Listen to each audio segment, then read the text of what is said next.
السلام علیکم دوستوں اور ساتھیوں، ہم آپ کی معلومات کے لیے مستند ویڈیو ریکارڈ کرتے ہیں تاکہ آپ تک درست اور صحیح معلومات پہنچے۔ چند دنوں سے ہم نے محرم الحرام کے مہینے کے متعلق مختلف ویڈیو آپ کی معلومات کے لیے بنائی ہے۔ آج کی ویڈیو مجلس شام غریبہ کا آغاز کیسے ہوا پر مبنی ہے۔ یہ مضمون ہم سب بلاگ سے لیا گیا ہے جو کہ عقیل عباس جعفری صاحب کا تحریر کردہ ہے۔ مجلس شام غریبہ برصغیر کی عزاداری کا ایک لازمی جز ہے۔ مجلس شام غریبہ کی روایت 1926 میں شروع ہوئی۔ اس مجلس کو مجلس شام غریبہ کا نام منع آغا صاحب راز اجتہادی نے دیا۔ شام غریبہ کی پہلی مجلس سے مولانا سبط محمد ہادی نے خطاب کیا۔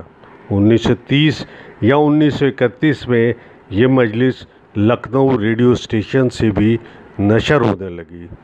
1928 سے 1963 تک اس مجلس سے عمدۃ العلماء مولانا سید کلب حسین صاحب نے خطاب فرمایا۔ ریڈیو پاکستان سے پہلی مرتبہ مجلس شام غریبہ 1954 میں نشر ہوئی۔ پاکستان ٹیلی ویژن سے پہلی مرتبہ مجلس شام غریبہ 1968 میں نشر ہوئی۔ یہ تو تھی بنیادی معلومات۔ عقیل عباس جعفری صاحب تحریر کرتے ہیں، مجلس شام غریبہ برصغیر پاک و ہند کی عزاداری کا ایک اہم حصہ ہے۔ شاید ہی کوئی عزاخانہ ایسا ہو جہاں 10 محرم کو مغرب کے بعد اس مجلس کا اہتمام نہ ہوتا ہو، مگر آپ کو یہ جان کر حیرانی ہوگی کہ اس مجلس کی تاریخ 100 سال سے بھی کم ہے۔ 1926 میں جنت البقیع کی شہادت کے بعد مدینہ منورہ کے رہنے والے 2 عرب، جن میں سے ایک کا نام سید صالح تھا، 2 محرم کو لکھنؤ میں وارد ہوئے، جن کے قیام و طعام کا اہتمام غفران مآب کے امام بارگاہ کے حجرے میں کیا گیا۔ اس سال یوم عاشور 10 محرم 1345 ہجری بمطابق 21 جولائی 1926 کو پڑا۔ عاشور کی شام کو یہ دونوں عرب مہمان امام بارگاہ میں بیٹھے تھے کہ مولانا سید کلب حسین مجتہد کی رائے پر فیصلہ کیا گیا کہ فاقہ شکنی امام بارگاہ میں ہی کی جائے۔ فاقہ شکنی کا سامان اور چائے کا سماوار گھر سے منگوا لیا گیا۔ اس فاقہ شکنی میں مولانا سبط محمد ہادی عرف کلن صاحب، سید محمد رضی اجتہادی اور سید شجاع حسین عرف شجن صاحب بھی شریک تھے۔ عرب مہمان سید صالح نے تجویز پیش کی کہ اگر اس وقت کسی مجلس اعزا کا اہتمام ہو تو بہتر ہوگا۔ شجن صاحب نے کہا، اس مجلس میں ذکر اسیران اہل بیت ہو تو کیا ہی اچھا ہو۔ سب نے اس رائے کو پسند کیا۔ محلے میں مقیم مومنین کو اطلاع کی گئی اور 70-80 حضرات جمع ہو گئے۔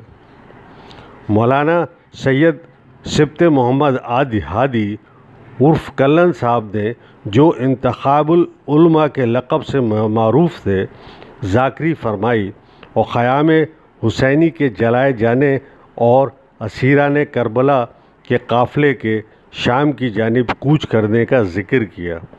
سامعین یہ ذکر سن کر بے تاب ہو گئے۔ مولانا کلب حسین صاحب نے مجلس کے بعد فرمایا کہ یہ مجلس جس کی آج ابتدا ہوئی ہے، ہر سال اسی مقام اور اسی وقت ہوگی۔ چنانچہ دوسرے سال بھی اسی دن اس وقت پر یہ مجلس منعقد ہوئی اور مولوی للن صاحب اور مولوی کبن صاحب زیب منبر ہوئے۔ تیسرے برس اس مجلس کی اہمیت اور شہرت کی پیش نظر اس کا اہتمام اور انتظام محرم سے پہلے ہی سے شروع ہو گیا۔ خاندان کے ایک بزرگ منع آغا صاحب راز اجتہادی نے تجویز پیش کی کہ اس مجلس کا نام مجلس شام غریبہ رکھا جائے۔ اس سال اس مجلس سے عمدۃ العلماء مولانا سید کلب حسین صاحب نے خطاب فرمایا۔ ان کا بیان اتنا اثر انگیز تھا کہ کئی آدمیوں کو غش آ گیا۔ تیسرے سال سے مجلس کے بعد زوجہ ہر کی جانب سے اہل حرم کے لیے کھانا اور پانی لانے کی روایت کی تاثیر میں مجلس میں کچھ خوان اور پانی کی مشقیں لائی گئی۔ کچھ لوگوں کے ہاتھ میں شمعیں روشن تھے۔ اس مظاہرے سے مجلس کی اثر انگیزی میں اضافہ ہو گیا۔ یہ مجلس سال بہ سال ترقی کرتی گئی۔ کہا جاتا ہے کہ اس مجلس کے بعد اتنا شدید گریہ طاری ہوتا تھا، کئی افراد کو اسپتال لے جانا پڑتا تھا۔ چنانچہ ہر سال وکٹوریہ گنج اسپتال کے ڈاکٹرز اور کمپاؤنڈر بھی دواؤں کے ساتھ مجلس میں شریک ہونے لگے۔ مجمع کی کثرت سے امام بارگاہ غفران مآب کا وسیع صحن تنگ پڑنے لگا۔ رفتہ رفتہ یہ مجلس ہندوستان کے دوسرے شہروں میں بھی منعقد ہونے لگی اور راج کمار محمود آباد کی کوششوں سے 1930 یا 1931 میں یہ مجلس لکھنؤ ریڈیو اسٹیشن سے بھی نشر ہونے لگی۔ اس مجلس کے لیے لکھنؤ ریڈیو کی جانب سے صرف 15 منٹ دیے جاتے تھے اور مولانا سید کلب حسین اس مختصر دورانیے میں معرکہ کربلا کی تاریخ، مقاصد، اہل بیت کی سیرت اور کربلا کے مصائب سب کچھ ہی سمیٹ لیتے تھے اور قطرے میں سمندر سمو دیتے تھے۔ مجلس کے نشر ہونے کے بعد تمام عزا خانوں میں یہ انتظام کیا جانے لگا کہ اس مجلس کے وقت عزا خانہ کی روشنیاں گل کر دی جائیں، فرش اٹھا دیا جائے اور بجائے ذاکر کے ریڈیو رکھ دیا جائے۔ ہر امام بارگاہ میں ذاکر کی عدم موجودگی کے باوجود وہی اثر انگیزی قائم ہونے لگی جو غفران مآب کے امام بارگاہ میں براہ راست سننے والے سامعین پر ہوتی تھی۔ مولانا سید کلب حسین صاحب اپنی زندگی کے آخری محرم 1963 تک اس مجلس سے مسلسل خطاب کرتے رہے۔ اس مجلس کی مقبولیت دیکھ کر ریڈیو کے ذمہ داروں نے اس کا دورانیہ نصف گھنٹے کر دیا۔ مولانا سید کلب حسین صاحب کے انتقال کے بعد یہ ذمہ داری مولانا سید کلب عابد اور مولانا سید کلب صادق نے سنبھال لی۔ اب یہ مجلس آل انڈیا ریڈیو کے متعدد اسٹیشن سے نشر ہوتی ہے۔ قیام پاکستان کے بعد 1954 کے لگ بھگ سید نجف حیدر جعفری نے ریڈیو پاکستان کے ڈائریکٹر جنرل زید بخاری کو ایک خط تحریر کیا اور ان سے درخواست کی کہ مجلس شام غریبہ کا یہ سلسلہ ریڈیو پاکستان سے بھی شروع کیا جائے۔ زید بخاری نے یہ درخواست قبول کر لی۔ چنانچہ 10 محرم 1374 ہجری بمطابق 9 ستمبر 1954 کو ریڈیو پاکستان سے بھی مجلس شام غریبہ کی اس روایت کا آغاز ہو گیا اور شام 7:45 پر بڑا امام بارگاہ کھارا در سے علامہ رشید ترابی کی مجلس شام غریبہ براہ راست نشر ہوئی۔ اسی روز اس مجلس کے اختتام کے بعد رات 8:30 پر ناصر جہاں کی پرسوز آواز میں سید آل رضا کی ایک نظم بھی نشر ہوئی جس کا عنوان شام غریبہ تھا۔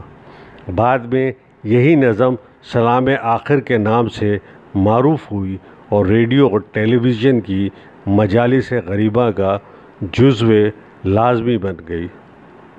2 برس کے بعد 18 اگست 1956 سے ریڈیو پاکستان سے مجلس شام غریبہ اور سلام آخر کے درمیان مشہور نوحہ گھبرائے گی زینب بھی نشر کیا جانے لگا۔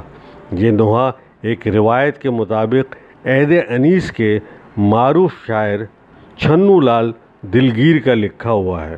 یہ نوحہ بھی سید ناصر جہاں کی پرسوز آواز میں ریکارڈ کیا گیا۔ 1967 میں جب کراچی ٹیلی ویژن کا آغاز ہوا تو 9 اپریل 1968 بمطابق 10 محرم 1388 ہجری سے پاکستان ٹیلی ویژن سے بھی مجلس شام غریبہ کے نشریے کی اس روایت کا آغاز ہوا۔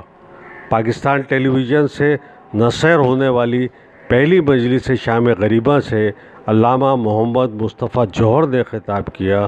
1969 سے 73 تک علامہ رشید ترابی اس مجلس سے خطاب فرماتے رہے۔ انہوں نے مسلسل 5 برس اس مجلس سے خطاب کیا۔